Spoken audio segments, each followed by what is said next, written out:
Bien, ya estamos de vuelta aquí en TVCOP Noticias. Ante todo, buenas tardes, yo soy Reza Robalino y me encuentro a mi mano derecha con el doctor Ricardo Benza. Él es el actual presidente de la Federación Odontológica del Perú. Y a mi lado izquierdo con el doctor Jorge Casaverde, expresidente de la Federación Odontológica. Buenas tardes. Buenas tardes. Buenas tardes, doctor. Buenas tardes, Raiza. Bien, y estamos aquí para discutir diversos temas, entre ellos las elecciones generales que han sido declaradas por el actual decano, el doctor Raúl Botetano, para el mes de noviembre. Después tenemos las obras de esta gestión y algún tema libre que ustedes quieran debatir. ¿Estamos de acuerdo? No debatir, conversar es más amable y más real. Queremos un intercambio de ideas siempre con todo el respeto de parte de ustedes dos. ¿Está bien, doctor? Encantado. Ok, bien. Sí, Empiezo con una pregunta para usted. ¿Usted va a ser candidato para el Colegio de Lima? Sí, claro. Esto de las elecciones del Colegio Ontológico de Lima es el tema en el cual habíamos quedado que hoy día vamos a tratar, ¿no? Y para las elecciones generales, ¿no? Pero hoy día vengo no como candidato, sino como presidente de la federación. Claro. De tal manera de que lo que yo quería abordar es justamente la problemática electoral, ¿no? Que ese es el tema, uno de los grandes problemas de nuestra profesión, ¿no? Claro, bien. Usted como presidente actual de la Federación Odontológica, ¿cuáles son las obras que nos deja en su gestión? Bueno, estamos cambiando un poquito el tema. El tema era el tema de la problemática electoral. Ahora, Sí, claro, también lo vamos a abordar, claro. Claro, lo que pasa es que anteriormente había conversado con el señor Guillén de que me iba a hacer usted una entrevista relacionado al tema de la problemática electoral, ¿no? Entonces, si por favor las preguntas fueran sobre ese tema, que se fue acordado. He estado discutiendo previamente con el señor Guillén sobre esto, de tal manera que en varias ocasiones hemos estado conversando y quedamos en ese punto, ¿no? Que íbamos a hablar ahora sobre el problema electoral. Ok, ¿cuál es para usted la problemática? Bueno, la problemática electoral tiene, digamos, un problema de tipo normativo, ¿Por qué? ¿no? ¿Por qué? Porque el reglamento de la ley, ¿no?, estableció una serie de requisitos. Estos requisitos son, a nuestro modo de ver, que atentan contra el derecho de ser elegido, ¿no?, y el derecho de elegir. Y dejan pues fuera de carrera a muchos colegas que podrían ser candidatos. Y a las pruebas me remito. En las últimas elecciones pues no se pudieron formar listas, y además de eso estas listas digamos, hubo un candidato único, y después y previamente las elecciones no se pudieron llevar a cabo porque nadie cumplía estos requisitos draconianos, ¿no?, que pretendía imponer esta reglamentación. Y en la actualidad pues no ha habido mayores modificaciones sobre eso, ¿no? Entonces por eso las elecciones actualmente se encuentran en riesgo. Ese es digamos el origen del problema. Hay otros factores que agravan la situación, como es digamos que las directivas de los colegios odontológicos, algunos de ellos, no han promovido, por ejemplo, la formación de juntas electorales, ¿no?, o la formación de círculos odontológicos, ¿no? Esa es la situación. Entonces el objetivo que nosotros debemos buscar es que haya más candidatos, ¿no?, y que el padrón electoral se incremente, ¿no? Tenemos en la actualidad, y la vez pasada también, un padrón electoral con escasos electores, ¿no? Entonces ese es el problema que tenemos ahorita, ¿no? Las elecciones corren riesgo, y hay el pésimo precedente de la gestión anterior de que no dieron elecciones y las autoridades se prolongaron ilegalmente en sus cargos, ¿no? Yo creo que ese es el panorama de la situación, ¿no? Bueno, ante su problemática, el actual decano del Colegio Ontológico del Perú, el doctor Raúl Botetano, hizo un mensaje en el cual él habla acerca de una modificatoria de la ley. en la cual va a permitir que muchísimas más personas, muchísimas más odontólogos puedan postular a las elecciones que van a hacer en el último domingo de noviembre. Ojalá se dé esa situación, ¿no? El Consejo Nacional ojalá que apruebe las modificatorias, ojalá que, sobre todo la modificatoria que tiene que suprimir el requisito de continuidad, que es lo que realmente deja fuera de carrera a casi todos los candidatos, ¿no? Entonces, si es así y se logra llegar a ese acuerdo, pues en buena hora, ¿no? Porque lo más saludable para la institución es que en la última semana de noviembre se lleven a cabo las elecciones como establece el reglamento de la ley, ¿no? ¿Qué opina ante esto, doctor? Bueno, yo tengo otro panorama. O sea, quizás la experiencia me indique que aquí hay algo más que raro. Las elecciones en el colegio odontológico tradicionalmente han sido democráticas, ¿no? Hasta que un día a alguien se le ocurrió, con su abogado, decir, ¿sabe qué? El colegio odontológico debe gerenciarse y no debe ser institución, y lo vamos a convertir en algo más ejecutivo. Y en esa época hicimos la modificación de la ley, me incluyo porque yo estuve participando en la comisión de modificación, y se hizo algunos cambios para adecuar a la modernidad, ¿no es cierto? Cambiar, pues ya en esa época de 50 años de profesión había que cambiarla. Y bueno, al final de cuentas, el decano en esa época, lamentablemente muerto, el doctor Washington Casablanca, volteó la redacción de la ley y bueno, puso algunos requisitos inalcanzables, el cobro por adelantado, ¿no? La secuencia de pagos, etcétera, etcétera, etcétera. Y además impedía a los cirujanos dentistas que se pongan al día en los 2 últimos meses, ¿no? A ejecutar su libre decisión. Entonces hubo protestas, una de ellas la mía, porque eso no es el fin del colegio, ¿de acuerdo? Se convirtió en una institución tipo comercio, en donde el principal producto de venta es la escuela de perfeccionamiento profesional, en donde hay muy buenos profesores, pero también hay de los otros, ¿no? Y se convirtió el colegio en un negocio. ¿Sabe qué? Un grupo de personas que se enquistan en el poder reparten los cursos de la escuela de perfeccionamiento profesional cuando no es un producto interesante para el colegio odontológico, sino debería ser otro tipo debería tener otro tipo de productos. ¿Y qué pasa? Entonces se reparten las horas, algunos con ventajas, amigos del decano, y lo que es peor de todo, que el decano en ejercicio elige al presidente del comité electoral y a toda su junta en los regionales, ¿no es cierto? No llama a nadie, no elige entre nadie, se reúne en su junta directiva y ¿a quién ponemos? Ojo, el decano del regional, especialmente de Lima, puede postular al nacional. ¿Y qué pasa? En el nacional hay otra vendetta. O sea, se ponen de acuerdo y ¿quién va a elegir el comité electoral nacional?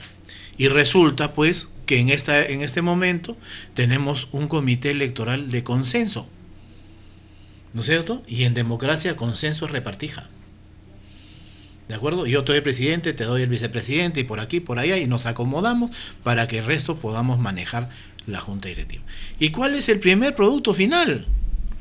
Es quedarse un año más en el poder, ¿de acuerdo? Ese es su primer rédito. El segundo rédito es prepararse para las elecciones del próximo año y dejar las cosas para ganarlas. Le pongo un ejemplo así explícito. Las últimas elecciones, en donde estuvo el doctor Ricardo Benza, ganó como presidente de la federación y yo lo perdí. En el Colegio Odontológico de Lima, ¿no? Se llama a elecciones y se inscribe una lista con un vicedecano, Elmer Salinas Prieto, fuera de norma. No había pagado más de 10 meses en el último año aproximadamente, no tengo las cifras en mente, pero no podía y no podía inscribirse, y el Comité Electoral de Lima le niega la inscripción y pasa al Consejo Nacional. El Comité Electoral Nacional, con el abogado González y la abogada Mercedes Solano, aprueban esta candidatura del doctor Elmer Salinas y esconden documentos. Y el doctor Elmer Salinas no podía candidatear. Esa lista debió salir, ¿no es cierto? Debió salir de contienda. Pero ojo, al doctor Jesús Ochoa, que era candidato para el de Lima, se retrasó 2 días en pagar un mes, un semestre, y lo anularon por 2 días. Y a Elmer Salinas, que no pagó 10 meses, se la pasaron. Y resultado, que ahora el abogado que era del Perú, el doctor González, pasa a ser contratado por Lima a la junta que le había pasado un candidato troncho, ¿no? Un candidato de vergüenza. Ese señor no podía ser vicedecano y ensució a la profesión. Y eso están con todas las pruebas. Dijeron, ¿qué culpa tiene el doctor Salinas de que la FAP no le haya descontado? Oiga, doctor Salinas, se le dijo, usted no se le descontó porque no tenía capacidad de descuento. O sea, porque el colegio no podía la FAP no le podía descontar porque ya tenía más descuentos que los de ley. Por lo tanto, el primer descuento que le van a anular va a ser el de colegio odontológico, pues, y usted lo sabía, ¿no? Y se presentó a las elecciones. Dijeron, por desconocimiento de la FAP, la culpa la tiene la FAP. Y la FAP sacó un documento y dijo, oiga señor, a este señor no se le podía descontar porque estaba endeudado hasta su cogote. Entonces, ¿de dónde? Y ese fue el vicedecano. Entonces, ¿qué pasa? Que el abogado se prestó, porque no me digan que el abogado no sabía, que un candidato que no tenía las características ni las condiciones no podía ser electo. Entonces, la suspicacia que me dice es, oiga señor, usted estaba en el Comité Electoral Nacional como asesor, ¿no es cierto? Pasó una lista truncha, y ahora es contratado como ellos, como dirigentes. ¿A mí qué me dice eso en la práctica? Que el Colegio Odontológico del Perú se maneja como el Colegio Odontológico, las elecciones de los colegios odontológicos se manejan como pandillas. ¿Sabe qué? Hemos llegado a los pandilleros de la odontología. Discúlpenme los términos fuertes. Aquí está la viveza, aquí está, yo gano, yo quiero ser decano, yo quiero tener, ¿sabe qué? La escuela de perfeccionamiento profesional. Y de todo eso hay pruebas, ¿no? Me han amenazado con enjuiciar. Háganlo, señores, todo hay pruebas. Todo hay absolutamente demostrable. Entonces, si nosotros ahorita, que esos son a final minucias, señorita reportera, porque sabe que el repartirse el colegio odontológico es un escenario tan chico que da pena que una profesión y que los supuestos grandes dirigentes y odontólogos estén discutiendo, porque al final, por una presa muy pequeña. ¿Sabe dónde usted está la presa grande? Está en la reforma del Estado. Ahí donde saben que los odontólogos no tienen trabajo, donde somos menos del 3% o rodeando el 3%, en donde debíamos tener por lo menos el 30 o 40% de odontólogos trabajando. Eso es lo real. ¿Cuál es lo real? ¿Cuál es el trabajo de la institución? La institución es mejorar los estándares de salud bucal de la población ayudando al Estado. Pero no hacemos nada. Plantea, con el doctor Ricardo hemos estado en Arequipa, ¿o no, doctor? ¿Y qué se discutía? Que los colegios profesionales se han dedicado al negocio pequeño del colegio y no al negocio grande de la salud, ¿no? En donde hay trabajo, pero no queremos pescarlo. El 3% de los odontólogos atiende al 73% de la población, señorita. Y el 27% de los cirujanos dentistas atiende a menos del 15% de la población, porque hay un grupo de población que no tiene para pagar absolutamente nada y no está asegurado. Entonces, ese es el verdadero negocio de la salud, pero bien entendido. No el negocio por debajo de la mesa, no el negocio del cursito, no el negocio de cobrar el paciente, no el negocio del implante en el colegio. Eso es un negocio sucio. El negocio del colegio está en el negocio de la salud de la población peruana, en donde la única manera de solucionar ese tema es que los cirujanos dentistas en el Perú tengan trabajo.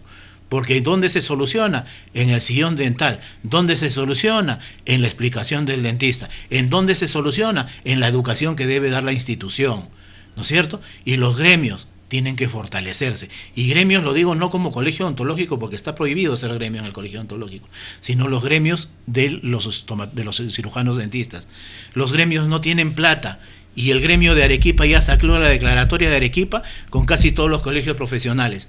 0 soles. Ellos mismos lo hacen. La Federación Odontológica del Perú, si no me deja mentir el doctor Benza, no tiene un sol de los cirujanos dentistas. Un sol no tiene. ¿Y saben por qué? Porque en algún momento pudo opacar la actividad de la Federación, la del colegio. Entonces, para que no me opaques, te lo quito. Se lo quitaron al doctor Luis Gessi, ¿no? Esos son los temas que hay que tocar de fondo. Lo mezquino tenemos que pasarlo por encima. Tenemos que decirles en las nuevas reuniones que está llamando el Consejo Nacional, ojalá se toquen este tema. Ojalá se toque el tema de que hay que darle al plata dinero al gremio, porque si no, no va a sobrevivir. La reforma de la salud nos va a comer, señorita. Nos va a comer y nos va a dejar sin trabajo a los cirujanos dentistas, porque el Estado, a través del Ministerio de Salud, quiere meter la mano en la educación pre y posgrado, y de mala manera, porque yo ya lo he explicado en todos los auditorios, de que el Ministerio de Salud no está en la capacidad de dar un perfil real del cirujano dentista en el Perú, no está en capacidad de dar un perfil real del profesional especialista en odontología en el Perú. ¿Y de dónde van a dar? ¿Sabe qué? La solución está en la reforma del sistema educativo, no en la reforma del sector salud. Ese tema tienen que dejarlo aparte. La reforma del sector salud tiene que darse con participación de los gremios y las instituciones de la salud. Gremios como los de los cirujanos dentistas, en donde un dentista en el Perú gana 800 a 1000 soles, en algunos casos 1200 y 1800, pero no gana más. Entonces, ¿qué reforma se va a hacer con unos trabajadores mal pagados? ¿Qué reforma se va a hacer del trabajo, de calificación, si esos colegas y esas personas que trabajan en salud no tienen la capacidad de capacitarse y no les dan la plata? ¿Y qué pasa? Cuando hay capacitación, señores, les pongo un ejemplo. Yo tenía que irme a capacitar a Europa para manejar una panorámica hace como 10 o 15 años, ¿y saben a quién mandaron, señorita? A un médico que nunca tocó ese aparato. Entonces, por eso digo, o sea, si no nos dan las facilidades y la capacidad de mejorar nuestra educación, nuestra calificación, y el Estado no pone recursos en el trabajador, ¿qué le puede exigir capacitación? ¿Qué le puede exigir certificación? Si sabe que todos los estudios que hacemos nosotros lo hacemos con nuestra plata. Gracias, señorita. ¿Cuál es su posición frente a esto, doctor? Bueno, el doctor Casaverde ha tocado varios puntos, ¿no? El tema de la reforma de salud, ¿no? Que es una situación actualmente muy, muy preocupante, ¿no? El gobierno pretende imponer una política que no es una política de Estado, es una política de salud cortoplacista, ¿no? Que entiendo se está tratando de hacer rápido. Al parecer sería una de las decisiones que ha tomado el presidente para que se incluya en su discurso del 28 de julio esta reforma del Estado, en la cual nosotros somos actores, pero al igual que otros profesionales de salud no hemos sido partícipes de la elaboración de la reforma del Estado. El doctor Casaverde ha estudiado bastante el tema de este documento, que es un documento de 100 páginas, y ha ido pues descubriendo y ha estado informando a todo al gremio, a la opinión pública, y poco a poco entiendo que se ha estado enterando. Lamentablemente pues las normas, las leyes, todas las disposiciones siempre nos sorprenden, ¿no? Nos sorprenden y nos damos cuenta que ya tenemos una norma tal o cual que nos afecta en nuestra actividad laboral después que ha sido ya promulgada, ¿no? Entonces, porque no tenemos una vigilancia legislativa, porque no formamos parte. Estas políticas de lineamiento de salud, que se llama la reforma de salud, ha sido elaborada por el Consejo Nacional de Salud. El Consejo Nacional de Salud intervienen muchas instituciones, Central General de Trabajadores, creo que está, y el único colegio que interviene es el Colegio Médico, estando excluidos todos los demás colegios profesionales. Entonces, ¿qué resulta? Que hay una tendencia a la privatización, ¿no? Digamos, está ahorita, por ejemplo, un tema grave es el tema de las escalas remunerativas, en las cuales no sabemos en la actualidad cómo va a ser, no se quiere hablar sobre las escalas remunerativas, ¿no? El hecho de que se hace una reforma de salud, pero ya lo he explicado la situación del doctor Casaverde, ¿no? ¿Cómo es posible que nosotros seamos tan pocos en el Ministerio de Salud y digamos atender a un porcentaje tan alto de la población. Y cosa diferente con otras profesiones.